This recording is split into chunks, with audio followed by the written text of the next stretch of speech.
Hi, welcome to Module 3, the Agile Mindset.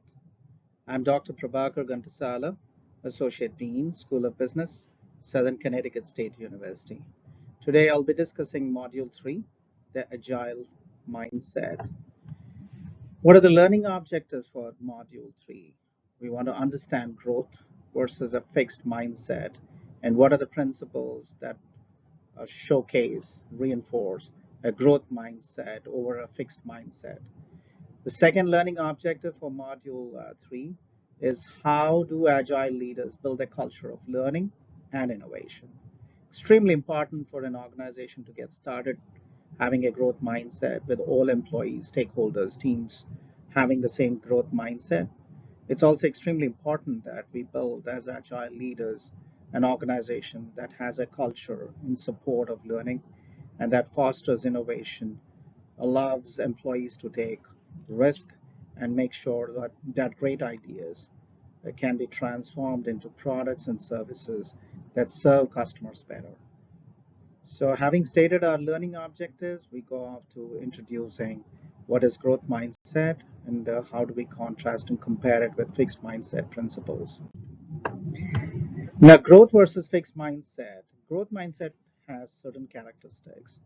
Agile leaders who have the growth mindset, employees who have the growth mindset embrace challenges.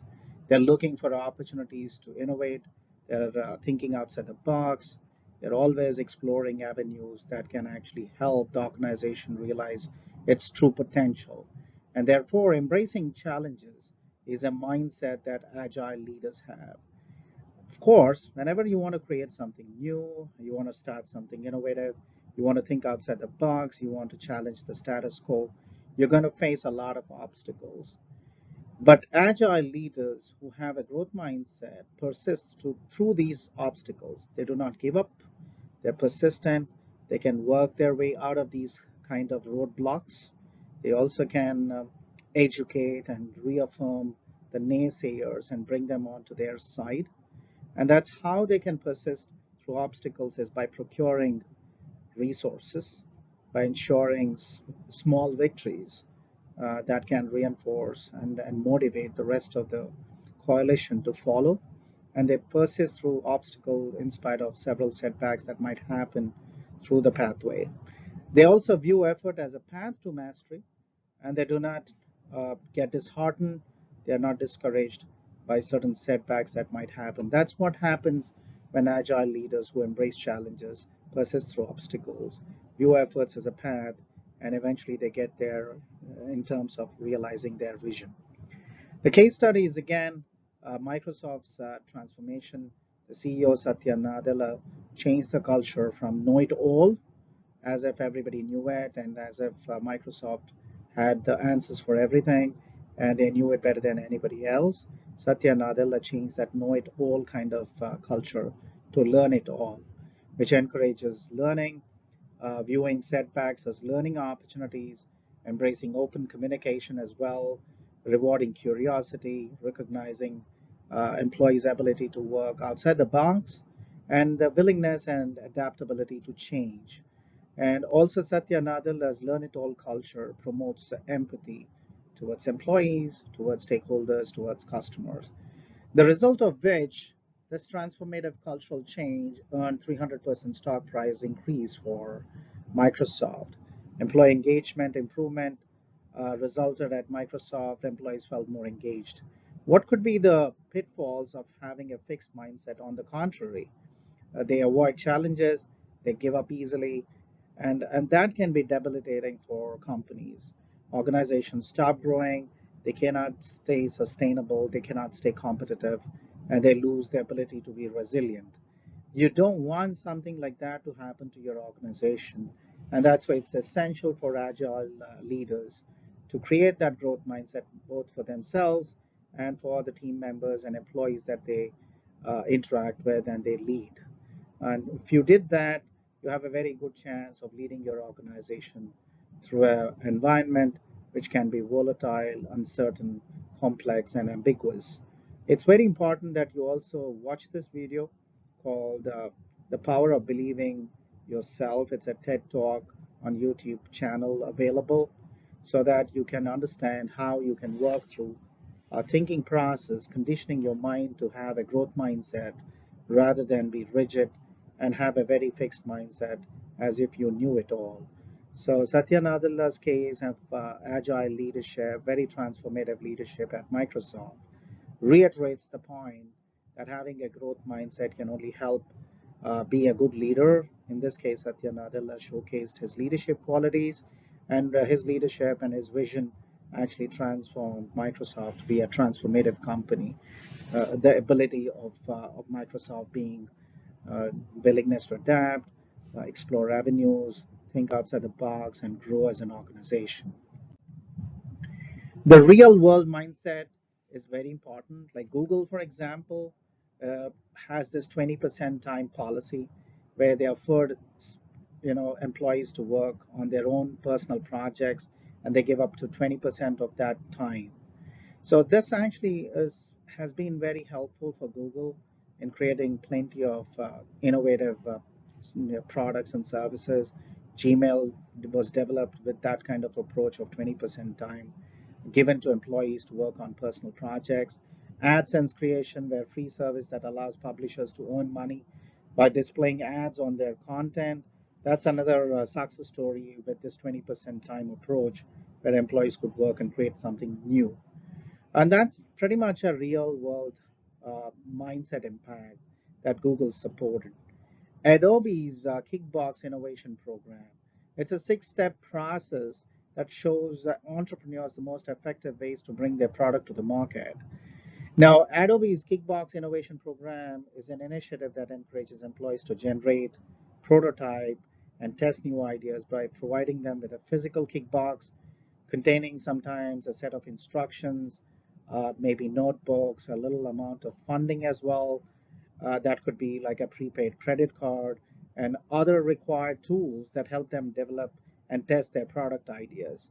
So Adobe's Kickbox Innovation Program ensured that there was continuous innovation, that employees were encouraged to work on their own product ideas. It's a six-step process, a curriculum that guides employees through ideation, prototyping, testing, and pitching their ideas with a small budgetary support, as well as certain access to open source resources as well. So employee empowerment has been possible. Innovation acceleration has been possible because of Adobe's Kickbox Innovation Program. And this is very deliberate way of looking at how innovation mindset, real world mindset impact can be sustained in successful companies thanks to the vision of agile leaders. There's another example that we can discuss in terms of real world mindset impact, which is what we call as Pixar's brain trust culture, a group of trusted colleagues who meet regularly to review a film, and they have an opportunity to provide candid feedback. And the brain trust is a key part of Pixar's creative process. It helps the company identify problems and solve the problems as well. So creative problem solving is possible. A director presents their work in progress to a group of experts. The group provides feedback on what worked actually in the movie, or what did not work. The director then uses that kind of feedback to decide what to do next. Of course, the benefits are it encourages candor and creativity. It helps Pixar produce high quality content and movies. It also helps Pixar create a more inclusive and collaborative environment. And obviously, it is based on candor, constructive criticism, equal participation, plenty of patience as well. So, obviously, this is a very creative way of trying to secure feedback and also build in creative problem solving and improving the quality of the content that Pixar was creating. I would strongly encourage you to work on watching the problem solving video titled as How Google Works on YouTube. It's based on how they created an innovative culture to support all the great ideas and the success stories that were just discussed. So please watch that video without forgetting.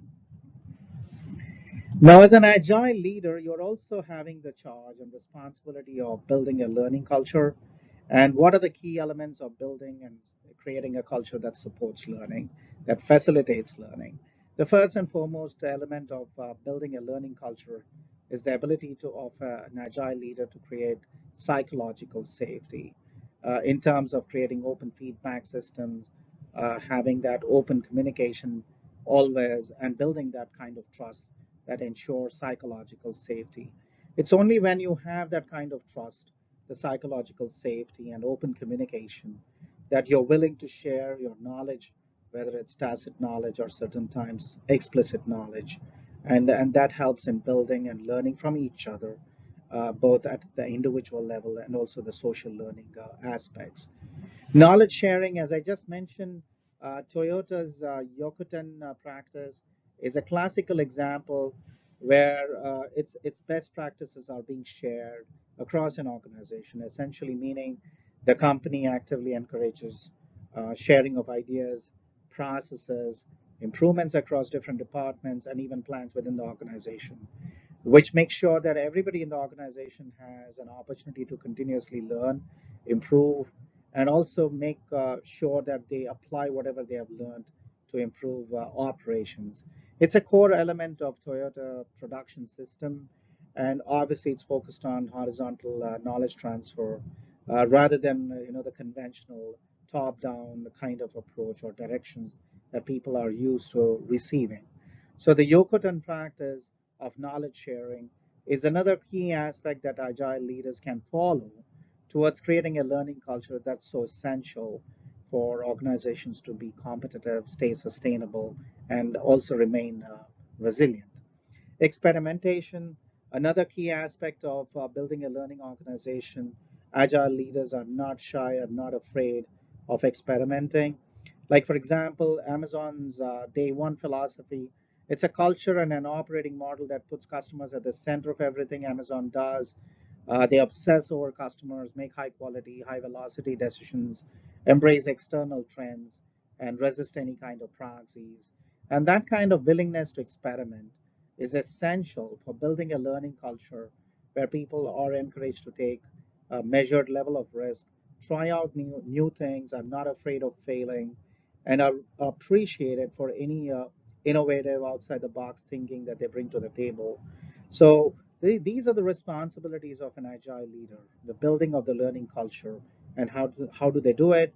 Open communication, two-way communication, honest feedback systems, creating that kind of psychological safety as a first step, creating opportunities to participate, using practices like Yokoten that Toyota used, where employees get a chance to share best practices and cross-functional learning across.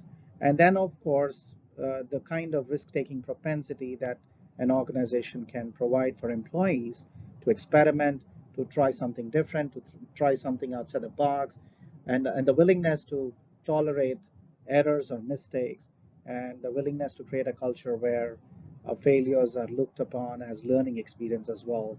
So please watch the video that's recommended right here below, building a learning organization. It's like based off of Peter Senji's learning organization, and it focuses on personal mastery, shared vision, systems thinking, mental models, and team learning. A very important book and concept that Peter Senji talked about. So if you should be watching this video that I have put at the bottom, kindly watch it because it only reinforces the importance and the steps required for creating personal mastery, working on your own skill sets and competences. As an agile leader, you have to create a vision that's very compelling, that the entire organization and its employees are willing to be a part of. They share that vision. You have to create systems thinking where we know that organizational subsystems, teams, departments, and individuals as well are interrelated and interdependent. And any change in one subsystem can have a ripple effect on other subsystems as well. The mental models, the willingness to challenge your predetermined ways of thinking, challenge the status quo, create new neural pathways where you can think differently and think outside the box, and also support team learning because we're through synergy, through sharing of best practices, both within the team and across teams and across departments, across different business units in the organization, you're creating a real wealth of knowledge and information that is actionable, that is creative, and that also presents opportunities to learn and not having to build everything from scratch. Innovation frameworks can be several.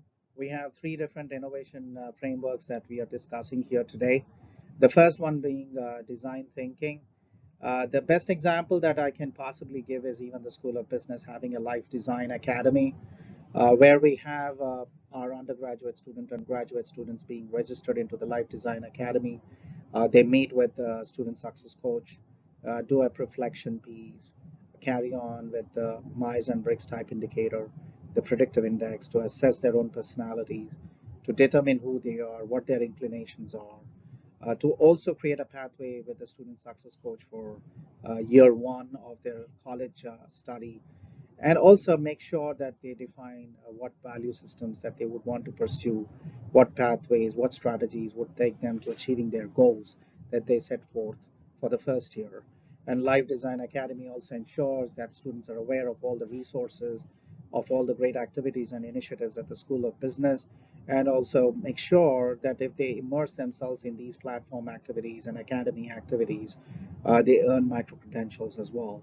I just gave you an example of what we do at the School of Business, and Life Design Academy helps students self-actualize and have a higher purpose defined and pursue that higher purpose. Not only it helps them secure what they want as professionals, but it also helps them understand who they are, what their higher purpose is, and also propel them, motivate them towards self-actualization. Another example that's listed in point number one here, IDEO's human-centered design, where everything that they do is customer-focused. Human-centered solutions are main focus as well. Ideation techniques to quickly generate, develop, and test new ideas. So it's a very innovation-focused, customer-focused, human-centered, solutions-focused, a design-focused way of approach that lets IDEO to serve their customers better, retain customers, add to their reputational capital, create a strong brand image, and also make sure that they stay competitive and are sustainable and resilient. Lean startup is the second innovation framework. Like example, Dropbox, minimum viable product approach. Anything that you want to do, you want to make sure what is the intersection between what customers are looking for, what are the pain points, what are their needs, versus what your organization's competences, core competences are, and how do you have an intersection between the two in terms of your core competences as a company versus customers' pain points and customer needs. The intersection point clearly gives you a fair bit of idea how the minimum viable product should look like. And then you have several iterations of improving the minimum viable product, customizing it, using these step-by-step processes to improve user experience and making sure you far exceed customer expectations. So the lean startup model definitely is an innovation framework where you push forward to creating minimum viable product and have a quick iteration of improvements, refining and fine-tuning that is so essential to creating a product that far exceeds customer expectations. The third innovation framework that we can discuss today is agile innovation. The example here is of Spotify's squad model. Squads are cross-functional autonomous teams that focus on one feature area with unique mission, an agile coach for support, and a product owner for guidance. The squad model is such a very innovative model where you're building squads from members that belong to different disciplines, different departments. They're pretty autonomous. They have one feature area with a unique mission. They're also having a coach for support, for mentoring, for guidance, and they also have a product owner for guidance as well. Now, multiple squads can form a tribe within each other and on the same feature area. They leverage Dunbar's number and encourage collaboration. And they also make sure that these tribes focus on certain things like engineering standards across a discipline. So obviously there are other aspects of the squad model like trio, which is a combination of all that we've discussed so far. Alliances, multiple tribes need to closely work together. to accomplish certain things in Spotify's framework, all in support of what we call as innovation. Now, that is the beauty of having a framework that agile leaders can actually follow. And this way, the Spotify's squads are basically, consists of diverse set of skills, members who could be designers, developers, product managers, and also they need to complete their assigned task. Autonomy, they have the autonomy and decision-making power. Squads are empowered to make decisions within their domain without excessive oversight, fostering faster innovation, quicker time to create a new product or a new service. Tribes and chapters, squads are grouped together into tribes based on product area, while chapters represent communities of expertise across different, squads focused on specific skills like design or engineering. Agile methodology is used here. Squads are encouraged to use agile practices like Scrum or Kanban to manage their work and deliver iteratively. And that's what they do. It's actually results in increased agility. Teams can quickly respond to changing needs and market conditions and customer requirements. They also have enhanced innovation because it's pretty decentralized decision making, encourages experimentation on new ideas as well, improves employee engagement because they are given the recognition, the opportunity to participate with a sense of autonomy and ownership, and that therefore they're highly motivated and that much more accountable. And obviously, the end result of Spotify's squad model is the fact that their faster time to market, teams can deliver features, product ideas, updates more rapidly. And in business, time is definitely money. So having to shorten the life cycle of innovation and to reach the markets faster is definitely a win-win advantage for agile innovation that Spotify follows in terms of a squad model. If you are interested to read further on this particular topic, I would suggest you strongly to actually watch the video Design Thinking in Action. It's available, that's created by IDEO and shared on YouTube. I would strongly recommend you to watch that. Now, there is also risk management in innovation. Obviously, you have to understand that any kind of innovation has an element of risk. It's no risk, no gain. And obviously, you have to make sure as an agile leader that your organization, your department, your team takes a calculated amount of risk and not excessive risk that can actually jeopardize the whole approach of using resources with too much of a risk. So therefore, the first logical step agile leaders must have to follow while managing risk and supporting innovation is the assessment framework. So you have to be able to conduct an impact evaluation, use data, do the probability analysis, create different scenarios while you're supporting innovation. And in that process, you can try and minimize the risk itself. The second element is risk mitigation. I know of several organizations that maintain a risk registry. For every activity that they actually encourage support, they maintain a risk registry and they calculate the amount of risk that can be entailing a particular activity. They look at all the factors that contribute to the risk. They try to mitigate risk. And for example, Netflix is chaos engineering, where Netflix introduces those problems in a deliberate way so that these problems can be identified in a faster time and quicker response to these problems, quicker solutions for these problems. And systems are trained in ways that they can identify problem faster and also resolve problems faster because Netflix has trained their employees and systems by introducing deliberate problems to see how they can actually react to these problems and fix problems faster. Proactive testing is also part of what Netflix does, and that contributes to risk mitigation from Netflix's side. Another way of managing risk is learning from failure. Like Google's X's Moonshot Factory, a semi-secret division of Google that develops solutions for extremely complex problems, is a classical example of Google trying to promote innovation. but also at the same time try and measure risk, understand the nature of risk involved, and find out ways of mitigating risk. In continuation of what we were discussing in terms of risk management and innovation, I would strongly recommend for you to watch a video that's called The Art of Calculated Risk Taking by Stanford that's available.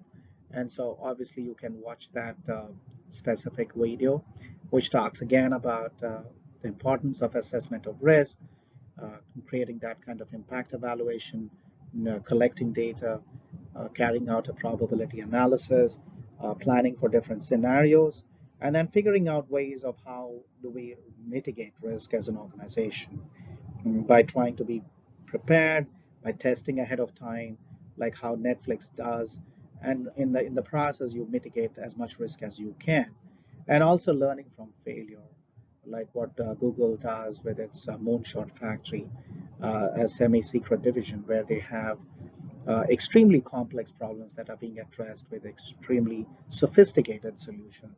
They're preparing ahead of time and making sure that they cover all the risk bases that they could eventually have to face in the future. So, having talked about innovation and creating innovation frameworks and risk management, we need to also have to, as agile leaders, measure innovation culture. How do we measure if our culture in the organization fosters innovation? Do we have a strong culture that supports innovation or not? So innovation metrics like new ideas, the number of new ideas generated, how quickly are these ideas generated? What kind of impact do these ideas have if they're converted into products or services or tangible outcomes? So those are innovation metrics in terms of new ideas generated, implementation rate, impact measurement, and those are very important things that we continue to measure across the organization, across different departments, to figure out if our culture is truly in support of innovation. There are learning indicators that agile leaders can take care of, which is training participation. How many of our employees participate in training, refresher courses, continuing education, micro credentials, where bite-sized chunks of education can be possible? What's the transfer of learning, pre-training and post-training transfer of learning? How did it impact performance? What's the level of knowledge sharing? What best practices are in place in the organization that support knowledge sharing among individuals, knowledge sharing among teams? And what's the level of skill development? How many new skills are developed by an entire cross section of employees as a result of training, as a result of continuing education or immersion and micro credentials? The third element that can actually reflect the level of innovation culture is psychological safety scores. Do people in the organization, employees, feel psychologically safe? Do they feel secure about their jobs?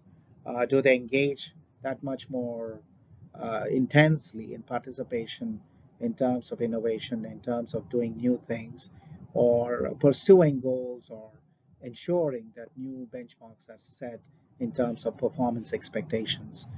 So these are the measures that any agile leader must make sure that their organizations are measuring from time to time to assess that the level of innovation culture that exists within the organization.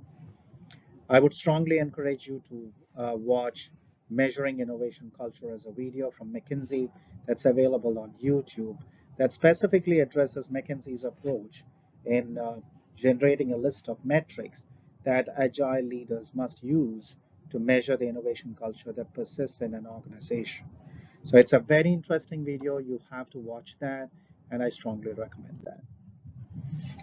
What are the common challenges and solutions that agile leaders can face while actually trying to create an organization that supports learning, an organization that supports innovation, and an organization that has a culture that supports innovation and learning? What are the common challenges that you might have to face? The first challenge is fear of failure. So obviously, when an agile leader brings a vision and wants to support continuous learning, you always have a sense of the fear of failure because you're creating a change, you're creating opportunities that never existed before. You're also putting the emphasis for employees to engage in these learning opportunities, to think outside the box, to share ideas and knowledge across. It can create a sense of insecurity among employees. The whole initiative of creating a learning organization could fail, and that might mean that you also have a sense of fear of failure. What is the solution for that? Any small takeaways from any learning exercise that's utilized in the organization, you need to have to celebrate it, recognize it, appreciate it, and reward it. You need to reinforce it. And that's the perfect solution to say, hey, learning is not a one-way process. When you learn something, you have a chance to apply it. And when you apply it, you get the kind of high performance, and high performance is rewarded. And if you did that, you always have a chance to do better in terms of succeeding in creating a learning organization. The second challenge is resistance to change. So obviously there is a second challenge that organizations face, agile leaders face, while creating a learning organization or organizations that are in support of innovation. That is the resistance to change. So as an agile leader, you want to make sure that you're trying to not enforce too much of a change at once. You're creating an opportunity for incremental transformation. You create one step at a time. It's logical, it's process driven. There are owners for every process element. You create the coalitions, you create the kind of support, you create reward systems that reinforce this change. And you also want to make sure it's incrementally done. You refine, fine tune it as per the requirements of the organization. The third challenge that organizations generally face is innovation fatigue. Like you continue to innovate continuously, but at some point of time, technology matures and you're running out of ideas, and you might suffer what we call as innovation fatigue. Now, obviously, that means you do not have such a breakneck pace at which you want to create innovation, and then you have the problem of innovation fatigue. You want to create a pace that is more sustainable. That's what we call as sustainable pace. And no better organization than 3M that does it. 3M allocates 15% of its time, work time to employees to support their creative ideas. 3M also gives them a team of complementary skilled employees to work on these creative teams. 3M also gives them resources to pursue these creative ideas and new product ideas. And that's what we call the 15% culture, overcoming innovation barriers by creating heterogeneous teams. Employees, team members come from different backgrounds, different areas of expertise. They learn from each other. They're talking of customer pain points. They're looking at opportunities for new product innovations or product improvements. And also, they get this support in terms of resources and 15% of the time that they can work on these small projects, product ideas, and new product innovations. 3M has hundreds and thousands of patents of new product ideas, new product innovations in every imaginable space that you can think of. And that's a classical example of 3M overcoming these challenges uh, that organizations take towards creating a learning organization, towards creating a culture that supports learning and innovation.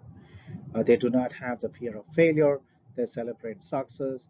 3M also overcomes resistance to change by being incrementally transformational, and they also have a sustainable pace and support innovative ideas by giving 15% of their time, resources, and a right set of people in the team to foster innovation. So please watch Overcoming Innovation Barriers, Innovation Leaders. That's based off on 3M's approach. It's available on YouTube. There's another, video that I suggest here strongly. It's Plan Innovation Initiative recommended video, Agile Mindset Summary. It's by the Agile Alliance. It's a YouTube video that's also available, and I'm sure you will immensely benefit from both the videos if you watch them, and I strongly recommend you to do so. There are additional resources that I'm happy to share with you. One is called The Mindset. It's a good reading from Carol Dweck. The Innovator's DNA by Jeff Dyer. And there are several online courses that are Coursera Innovation and Creativity, edX, which has another course called Leading with Innovative Mindset Communities, and also the Innovation Leaders Network, which is another community that can help you share best practices in the community. where innovation is the major topic of discussion. So with these additional resources that I've shared, we have covered the kind of mindset which supports growth versus having a fixed mindset, where organizations and agile leaders are trying to create a learning organization, where agile leadership is also trying to create a culture that fosters innovation and learning. We also discussed the challenges that agile leaders must have to face and overcome if they want to create learning organizations and innovative cultures as well. Uh, this is what is Module 3 about. Thank you.